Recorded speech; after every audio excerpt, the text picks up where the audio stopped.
Okay, first match tonight, you got the Hardys. Matt and Jeff Hardy taking on Eminem with Joey Mercury and Johnny Nitro coming out there with Melina. All right, this is a cool matchup, and, it definitely made sense. Jeff was actually feuding with Johnny Nitro throughout the end of '06. Yeah, I definitely remember they had the ladder match was on Raw, and I think the steel cage match was at the previous pay-per-view, New Year's Revolution. So, yeah, I mean, it was cool. I thought the Hardys were really having, probably their most fundamentally sound tag team matches around this time. They weren't taking like crazy risks. It wasn't like a lot of gimmicks with their tag team stuff. But yeah, if you remember though, Joey Mercury got blasted by the ladder in the Armageddon ladder match. It wasn't a TLC match. I think it was like a 4-way ladder. And yeah, if you remember, the ladder went right up into Joey Mercury's nose. It broke his nose, and if you remember, his eye was like swollen shut. So, yeah, really nasty spot. I mean, one of the most horrific ladder match bumps. Maybe the worst in WWE history, with a guy actually getting injured. So he's actually wearing a mask to protect the broken nose here. At the time, Melina still managing Eminem. I don't think she started doing the scream like in '05 and '06. But at this time, like anytime Eminem gets offense in, she starts screaming at the top of her lungs. And it just went on and on throughout the whole match. It was pretty friggin' annoying. But I got to give it up to Melina, though. I mean, she had probably the most risque entrance. It was probably... Like, if you look it up enough, there's a lot of hardcore shots of Melina doing that split, right on the ring apron. But, yeah, I mean, I thought it was cool. I mean, just, pretty basic offense from Eminem trying to isolate, Jeff Hardy in the beginning. There was a couple of, hot tags to Matt. The one that the referee didn't see got a ton of heat, so that was cool. But eventually Matt did get the hot tag. And then at the end, I think it's actually Joey Mercury actually spears Matt Hardy out of the ring, but Matt's able to get the blind tag to Jeff. That enables Jeff to do the Swanton to get the hot finish. So yeah, a pretty good match. I wouldn't say it was great. I think the Hardys had better matches around this time. With guys like, Trevor Murdoch and Lance Cade. I think the opener from Backlash is a little bit better than this, but this was cool. This was a nice way to start off the show. Having the Hardys open up the show is always a safe bet. So, good stuff there. So from there, we go to Bobby Lashley defending the ECW championship against Test to satisfy all the ECW hardcore fans. All right. So what I noticed about this match is Test looks huge here. Scary, big. He looks roided out of his brain. He looks bigger here than he did in 2001. So what does this tell you? They had a wellness policy. Somehow, some way, certain guys were beating the testing. Yeah, I mean, you definitely know Benoit was actually, beating the testing around this time. But Test actually beating the testing, believe it or not. I don't know. I don't know how they were able to do it. You hear about it in baseball from time to time again. Obviously, they test guys for steroids in baseball. But, because of what happened with A-Rod and Robinson Cano, there's actually a way where you could beat the testing.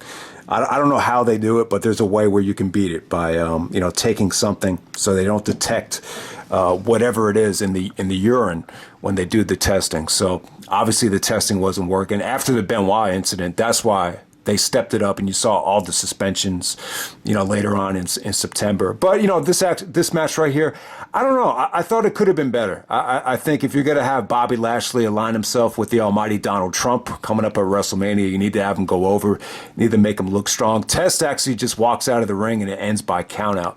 But, not a bad match. They don't go too long. I thought Lashley busted out some really nice suplexes. The Northern Light suplex was good. There is some really, really good selling by Bobby, too. Test was actually working on his shoulder, and, the referee was trying to console him. And then all of a sudden, Test hit the big boot for a near fall. That wasn't bad. I mean, that was actually a really, really good near fall. But then the match just kind of ends with Test just, walking away. It was just a little bit anticlimactic. I just figured, if you're going to have those kind of plans for Bobby Lashley where, he's basically going to headline WrestleMania with Donald Trump in the battle of the billionaires. I think you have to have him go over and just look dominant here, and that's not exactly what happened. So Yeah, probably the worst match of the night by far. All right, next up we have the World Heavyweight Championship match. We got Batista defending the SmackDown Championship against Mr. Kennedy.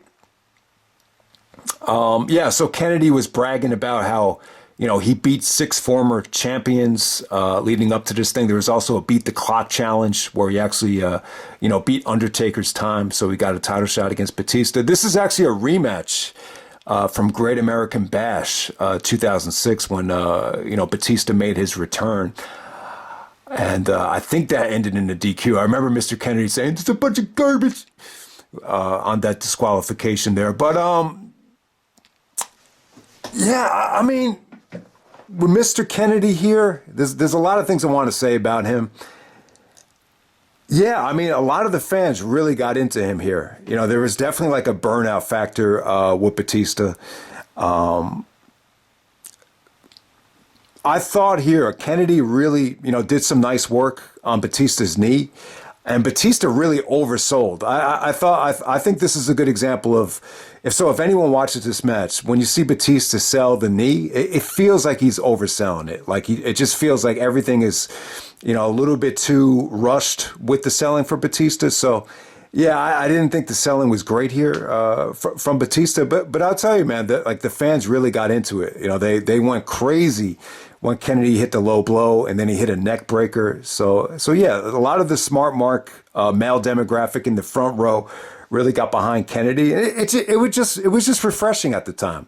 I think at the time, Kennedy had a unique look. He had some really, really, different mic skills with the, almost like an announcing type of gimmick with his catchphrases. I mean, it really caught on well. He would go on to win the Money in the Bank. There was huge plans in store for Mr. Kennedy, and every time something big was about to happen for him, it just seemed like he fucked it up somehow, some way.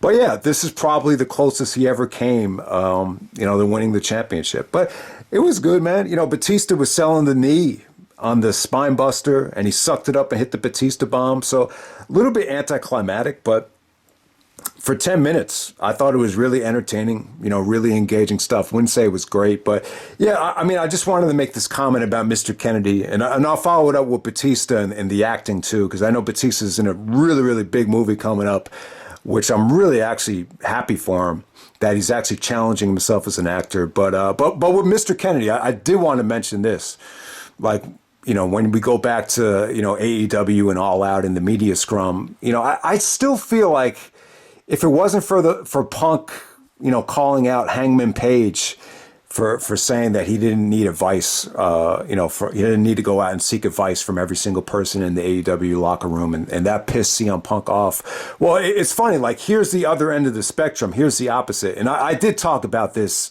in the All Out review, but at this time, it was reported that Mr. Kennedy was constantly asking Austin for advice. I guess at this time, Austin was actually at WrestleMania. He was at SummerSlam. He was actually at the Raw where they did the Benoit tribute. So Austin was pretty active in 2007.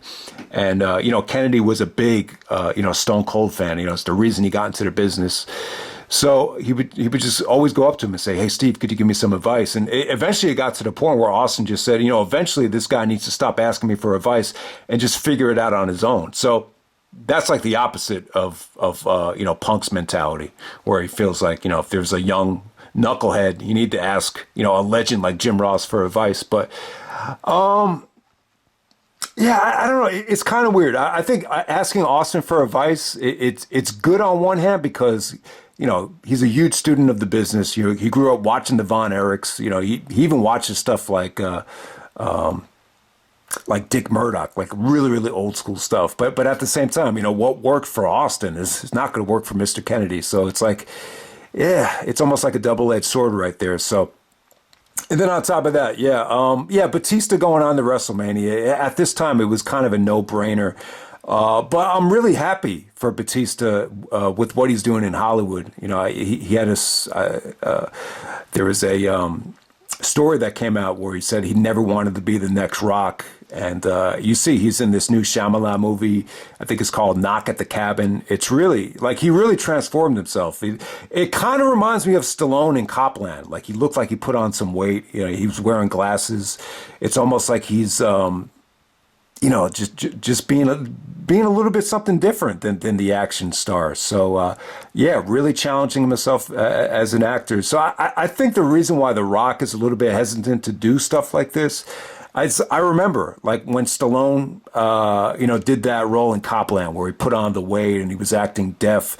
It was tough for Sylvester Stallone to get, roles after that. Like, he was considered, not the box office draw that he was before Copland. Yeah, I think he tried to do. The director actually did a follow up to I Know What You Did Last Summer. That same director, and the Stallone, movie, it actually flopped. Like, it didn't even get a theater release. It was straight to DVD. I think it was called I See You. So, maybe that's why Rock is so hesitant, to do a role like this. But, just give Batista credit. I think it's cool that he's really doing something different with a unique director, a unique storyline right there. So I think that's called Knock at the Cabin. So who knows if it's going to be good. I'm not really a huge fan of Shyamalan, but we'll see what happens there. Next up, we have John Cena defending the WWE Championship against Umaga with Armando Alejandro Estrada by Umaga's side. Rest in peace to Umaga, too. He's another wrestler that died way too soon. I believe, I remember he died during the YouTube era. It was December of 2009, but this would probably be the highlight of Umaga's career. I remember I had the pay-per-view party for New Year's Revolution 2007. That was during the winter break. And I just remember the Cena Umaga match. There just wasn't a lot of excitement, and a lot of people just didn't expect much from it. But, looking back on it, they worked really, really well together. Umaga dominated that match, and Cena got the victory with the roll-up just by the skin of his teeth to set up this last man standing match. So going into this match, Cena had really bad ribs. He had his ribs all taped up, and Vince is actually like mocking him in the locker room, saying that he's not ready to go out there and wrestle. He delivered with the bang. I'll tell you what, man, this was the great version of John Cena. You could definitely notice a lot of improvements since Royal Rumble 2006. It's almost like night and day. I thought his punches were a lot better. I just think his emotion was even better. I think his bumping was 10 times better, just a little bit more fluid in the ring. This is an example of a classic WWE style babyface. I mean, Cena's comeback was just incredible here, especially with the blood. I mean, this is probably the best last man standing match Cena ever had. I mean, the match with JBL was really good as well, but this is definitely on another level. I would say this is a top 5 Cena match.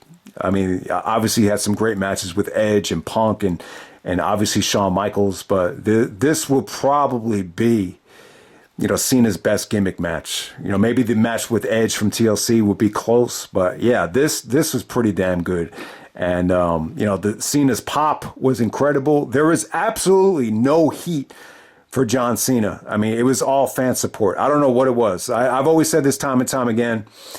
A lot of times when they're in the South, especially San Antonio, it's a huge babyface crowd. It's not like Chicago or New York or Philadelphia or even Boston, where you get a lot of the heels that get support. So that had a lot to do with it. But yeah, awesome match right here. I mean, just a lot of creativity. Cena's strength. Throwing around those steel steps just to put the monster away was just great. I mean, you saw Brock actually throw those steel steps like it was a baby, but give Cena credit. He did a lot of crazy stuff here. But yeah, Umaga was great too. Umaga was vicious. There was just some amazing, feats of strength from Umaga. Like I tell you, man, amazing table bumps. Just some amazing, near 10 counts where Umaga gets back up and then Cena gets back up. The creativity too with Armando actually pulling off the top turnbuckle and using it as a weapon. I thought that was great. Yeah, the steel step spot, the one where Cena actually tries to give the attitude adjustment and then his back gives out and Umaga just lands on him. I thought that was really, really crazy. There's a vicious Spanish announce table bump with Cena getting out of the way and Umaga just splashing the announce table. And Umaga barely gets back up for the 10 count. So that was really, really great drama. And then Armando, God damn it. This is an example of actually, using the manager to its full potential, because this dude actually just unhooks the top turnbuckle. So the whole top rope is just loose. And then Umaga tries to use the steel part of the turnbuckle as a weapon. Cena counters it into the attitude adjustment, or the FU actually at the time. And then Cena transitions into the STFU and chokes out Umaga with the rope. So yeah, later on this year, after the Benoit incident, this probably would have been illegal within the next couple of years. But yeah, Cena actually chokes out Umaga. And it was great stuff, man.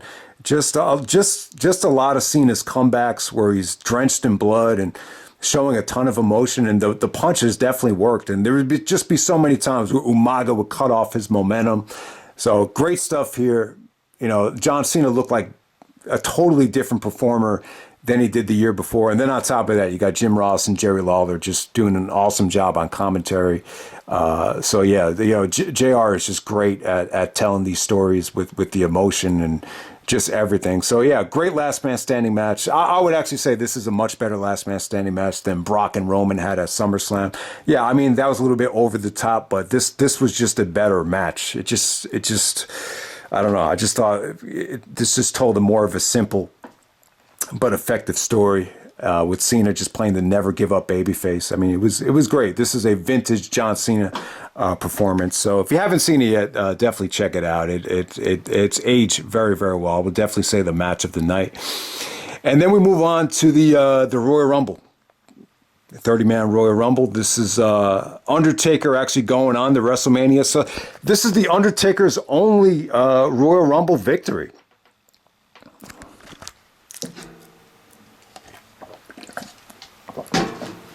So it's crazy, man. And it kind of got me thinking, like,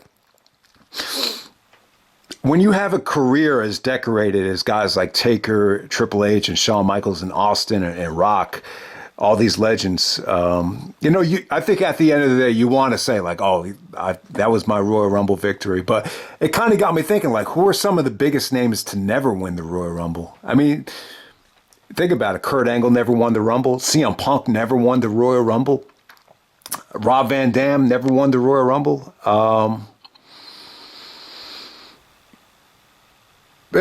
mean, a lot of guys, there are a certain amount of guys that have never won it. But I am glad that Taker finally got to win it. I mean, it took a long time. Like, think about it. Undertaker is, 42, 43 years old at the time. And I got to say, this is prime Undertaker. I'll tell you, like, the beginning of 2007, from the Royal Rumble to Backlash, I don't think Taker ever looked better in the ring. He was definitely in the best shape. Yeah, his look was pretty cool, and he was just having the best matches of his career. I mean, his athleticism, his fluidity, he was just great at this time. So it came down to Undertaker and Shawn Michaels. And it's kind of like, Shawn went on to main event WrestleMania with Cena. I believe he won like a triple threat number one contenders match. So Shawn gets to main event WrestleMania, but Taker wins the Royal Rumble. So it's a nice little compromise. So what would you rather do? Would you rather main event WrestleMania or win the Royal Rumble if you had to pick? If it was up to me, if I was a wrestler, I think I'd probably say I'd rather main event WrestleMania. But, winning a Royal Rumble is definitely cool.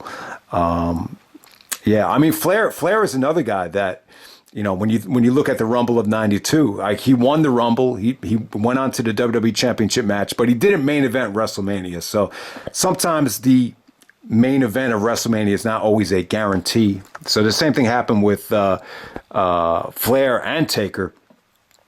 So, and it's kind of funny because Flair is at number one, so that's what made me think of that. So Flair starts off this thing against Finlay. And yeah, you got the two veterans, going at it in the beginning of this thing. I mean, Flair, they're both kind of old. But it's funny though. Yeah, obviously Flair is the more decorated wrestler.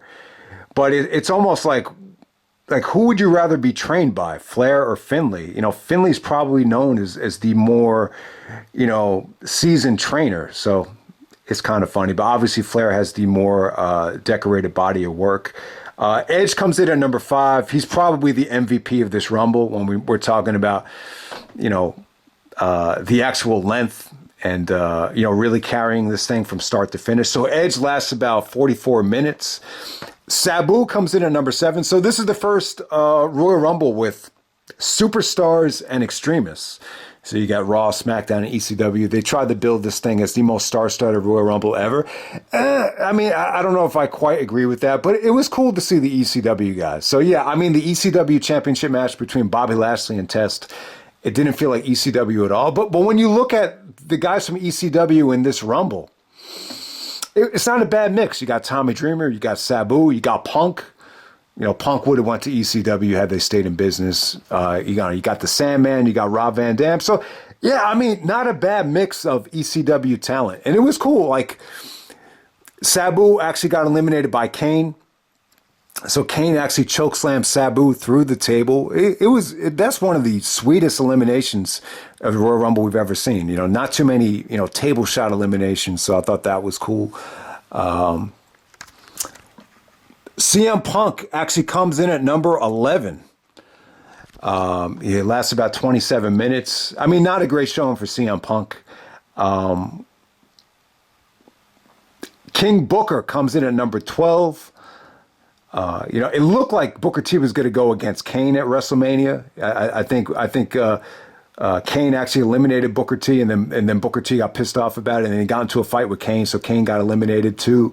But yeah, I just wasn't a big fan of the King Booker presentation. It just felt like a watered down version of Booker T. But the Sandman, though, when Booker T eliminated the Sandman, as soon as he came in, you got that vintage Booker T facial expression. So I just prefer the real Booker T.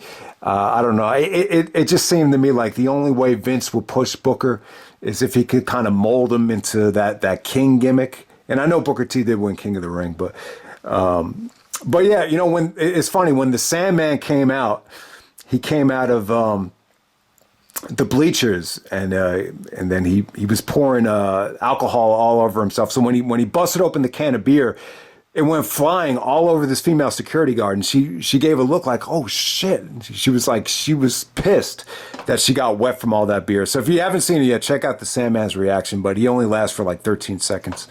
Randy Orton comes in at number 16, Benoit at 17, Van Dam at 18. Great lineup of talent from 16 to 18.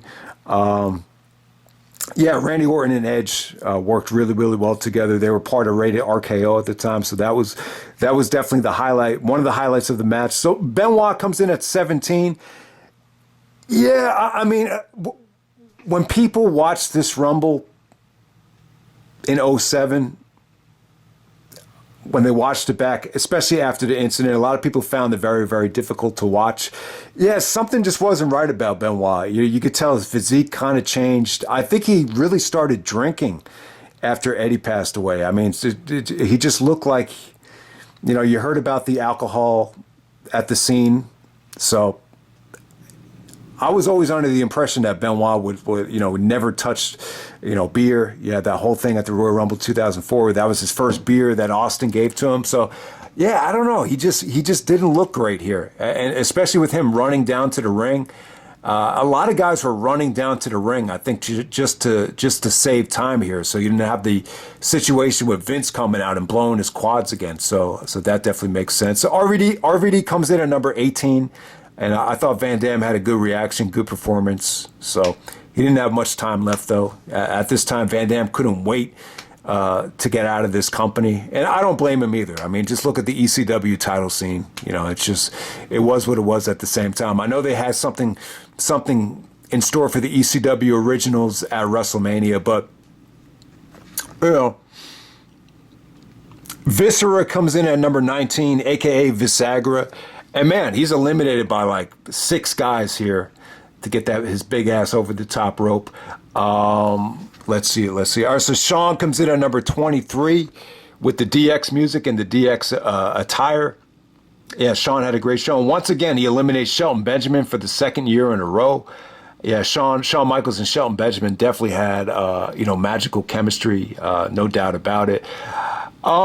Great Khali comes in at 28. I'll tell you, this is, if you want to pick one part that really dragged the Rumble down, it's probably the Great Khali. So Miz comes out right after him, and yeah, Miz lasts about 7 seconds. So it's amazing how far the Miz has made it since then. It just wanted to make that point.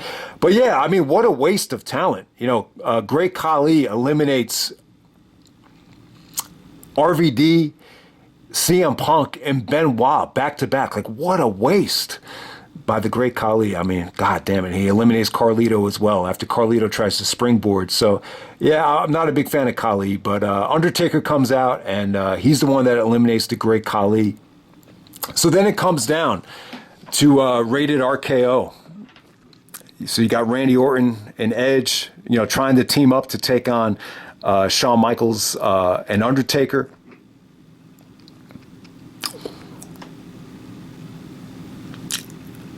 I got to say, pretty good stuff to end this thing. It felt like once guys stopped coming out, they really let this thing unfold, and it really got a lot of time. Randy Orton and Edge actually take out a steel chair. So Taker takes a couple of unprotected chair shots from Randy Orton. At one point, it looks like Edge is about to spear Orton. Orton sees it coming. Then Edge and Orton start fighting with each other. So I thought that would have been cool if that was safe for WrestleMania. I'm not sure if Edge being injured prevented that from happening, but it definitely looked like they were going to do Edge versus Orton in a heel versus heel match, which I think would have worked because their promos were so, heated that sometimes it was difficult to tell, who the babyface was, who was the heel. So I wish they would have done Edge versus Orton at WrestleMania 23. It would have definitely helped out that card. But yeah, when Edge and Orton start fighting, Shawn's trying to get back into the ring. Orton delivers a beautiful RKO just straight out of nowhere. And then, Michaels kind of slides underneath the ropes to just kind of buy himself some time. So as Edge and Orton are about to do a concerto to Undertaker, Shawn comes out of nowhere. He actually, backdrops Randy Orton out of the ring. Edge takes a swing at Michaels with the chair, and then Michaels does a beautiful super kick to, kick Edge out of the Rumble. So then it comes down to Shawn and Taker, the winner going on to WrestleMania. So I got to say, yeah, the ending between Shawn and Taker here, it was great stuff, man. It was just kind of a sign of the great chemistry that they would have at WrestleMania. There was just something unique, something special about it. Even Jerry Lawler said, we've never seen it before. I guess we're about to see it now.